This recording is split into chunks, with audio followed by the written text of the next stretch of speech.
Good evening. This is your boy, Dr. Motivator, coming straight at you from the studio again. And listen, tonight I decided to go into the closet. Yeah, you heard me.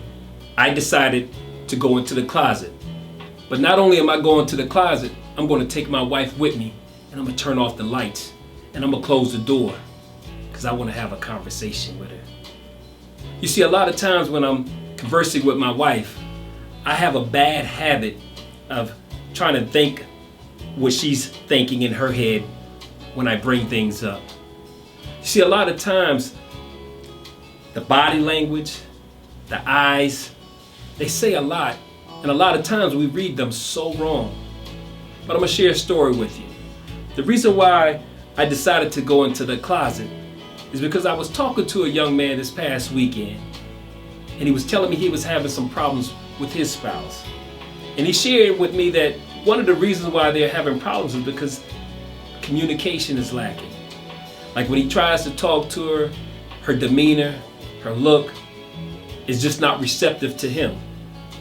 And as he was telling me the story, at first I thought he was kind of crazy, because I'm like, why would you take your wife into the closet? I didn't understand. So as he went on to tell me the story, he said, Doc, I'm going to take her in the closet, because when I take her in the closet and I close the door and I turn those lights off, I don't have to see her face, the facial expressions, the things that your eyes say, even when they're not saying what he's thinking that it says. So I said to him, I said, young man, you know what? You just blessed me today. Because a lot of times I think I know what my wife is saying, and that's not what she meant. I think communication is a big part of any relationship. And if we were to be honest with each other, we all have a problem of some sort. And in a lot of marriages or a lot of relationships, communications is a big problem. A lot of times we read in body and eyes, and maybe that's not what your spouse or your significant other is trying to say.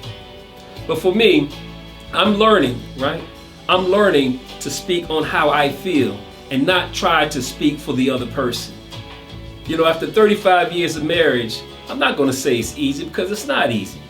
Each day is like not a challenge, but each day may bring you different things that you would have to overcome. And at the bottom, you know, when I say the bottom line, how bad do you want your relationship?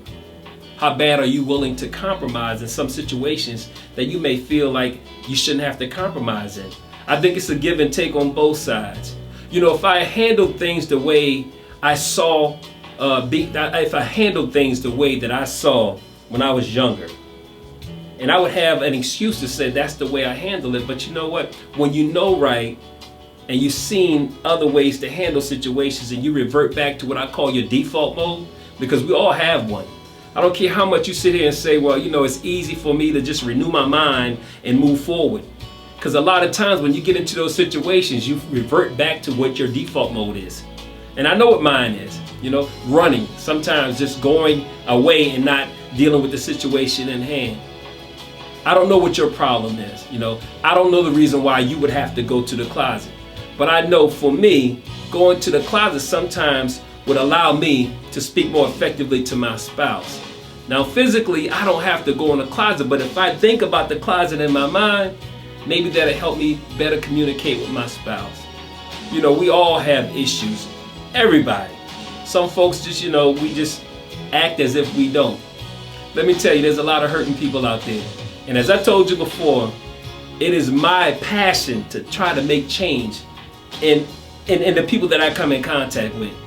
You know, it's not about money. It's not about a popularity contest. This is not a talent show. For me, I'm really trying to change lives. And for some people, they may look at it and say, you know, what is he talking about? But for those of you that are really trying to better your life, and when I say it's a mindset thing, it truly is. God has given you all the tools that you need to succeed. Whether or not you want to tap into those tools, it's up to you. I just know that I don't want to stay stagnant. I want to continue to get better with my relationships, better with my students, you know, better as a person. So if I have to take myself into that closet, I'm going into the closet. And you figure it out for yourself. Do you want to stay where you're at? Or do you want to make a better relationship with you and your significant others? God bless you and God keep you. Again, this is Doc Rivers coming at you from the studio. Peace and God bless.